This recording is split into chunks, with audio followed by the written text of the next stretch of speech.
হয় কেউ হাসবেন না, হাসা যাবে না। শুধু দেখবেন এখানে এই কাজগুলি সম্পর্কে বুঝেন তাদের এই ভিডিও না দেখলেও চলবে কোনো আসসালামু আলাইকুম সম্মানিত ভিউয়ার্স। অনেক সময় দেখা যায় যে ফ্যান এমন সময় নষ্ট হয় যে মিস্ত্রি ডাকার সময়ও পাওয়া যায় না। আবার নিজে লাগাতে গেলেও এইরকম সমস্যায় পড়তে হয়। কেউ হাসবেন না, হাসা যাবে না। শুধু দেখবেন এখানে যে ক্যাপাসিটরের কানেকশনটা আমার এই এক ভাই এটা ক্যাপাসিটর কানেকশন করছিল। আচ্ছা যাই হোক এটাকে কিভাবে ক্যাপাসিটর কানেকশন করতে হয় সেই সম্পর্কে আজকে কথা বলবো। আর সেটা সম্পূর্ণ দেখায় দিতে চেষ্টা করব। আশা করি যে ভিডিওটা দেখলে পরবর্তীতে আর ক্যাপাসিটর লাগানোর সময় কারোরই এরকম ভুল আর হবে না। তো ১ম এ দেখুন, হাসিয়েন না, হাসা যাবে না। এই কানেকশনটিতে কোথায় ভুল রয়েছে আর কিভাবে সঠিক কানেকশন হবে সেটা আমি দেখা দিতে চেষ্টা করব। এখানে দেখেন ফ্যানের ভিতর থেকে যে যদি কোনো ফ্যান থেকে ৪টা তার বের হয়ে আসে কয়েল থেকে, তাহলে এভাবে কানেকশন করা যাবে না। এভাবে কখনোই কানেকশন করা যাবে না। এখানে দেখেন সরাসরি এসি থেকে এসি বোর্ড থেকে যে ২ টা তার আসছে এসি লাইন থেকে, সেই ২ টা তার কিন্তু ২ কয়েলের ২ মাথায় লাগিয়ে দেওয়া হয়েছে। আর এইদিকে ক্যাপাসিটরের ২ টাও সরাসরি এসি বোর্ডে লাগিয়ে দেওয়া হয়েছে। তো এইটা সম্পূর্ণ ভুল হয়েছে।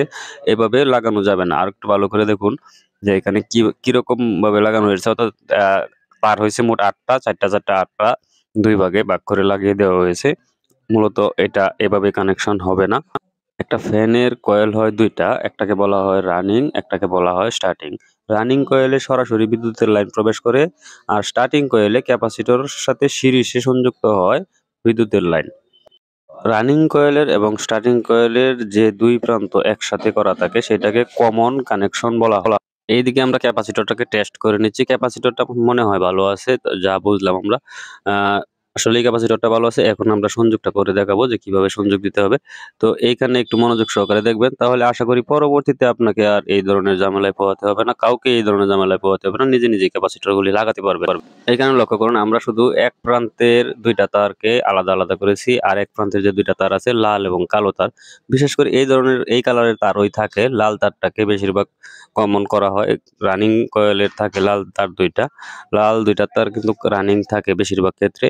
তো একপাশে আমরা লাল একটা কালো একটাকে একসাথে করে রেখেছি। এখন আমরা কয়েলটাকে মাপ দিয়ে দেখব কয়েলটা ঠিক আছে কিনা। এটা কমন এই পাশেরটা। আর এটা রান আর এটা স্টার্ট। এরকমই হয়ে থাকে। এটাকেই আমরা স্টার্ট ধরে নিতে পারি, কালোটাকে আর লালটাকে রান ধরে নিতে পারি। আর এই পাশে যে ২ টাকে একসাথে আমরা করেছি, এই ২ টা কমন। এই ২ টাকে কমন বলা হয়ে থাকে। এই সংযোগ করার পর এই ২ টার নাম হয় কমন। এইখানটা একটু ভালোভাবে লক্ষ্য করবেন যে আমরা কোথায় কানেকশন দিচ্ছি দেখেন। কমন প্রান্তটিকে বাদ রেখে এটাতে আমরা ক্যাপাসিটর লাগাবো না। ক্যাপাসিটর লাগাতে হবে আমাদেরকে রানিং কয়েল এবং স্টার্টিং কয়েলের ২ প্রান্তে ২ টা ক্যাপাসিটরের কানেকশন হবে, ২ মাথা হবে। আবার বুঝেন ২ মাথা, ২ কানেকশন, ২ তার যাই বলেন। কমন কয়েলে কমন কানেকশনে ক্যাপাসিটর থাকবে না। ক্যাপাসিটর থাকবে হচ্ছে রানিং কয়েল এবং স্টার্টিং কয়েলের ২ প্রান্তে। আর ২ টা প্রান্ত রানিং স্টার্টিং কয়েলের একসাথে সংযুক্ত হয়ে থাকবে। যেখানে ২ টা রানিং স্টার্টিং সংযুক্ত হয়ে থাকবে সেইটাকে কমন বলা হয়।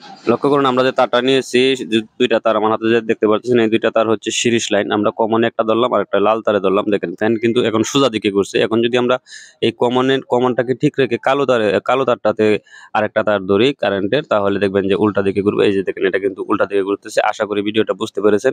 তো যেদিকে সোজা দিকে ঘুরে, যেটা দিলে সোজা দিকে ঘুরে সেই দিকে লাগিয়ে দিবেন যারা একটু কম বুঝেন আরকি। আর যারা এই কাজগুলি সম্পর্কে বুঝেন তাদের এই ভিডিও না দেখলেও চলবে, কোনো সমস্যা নাই।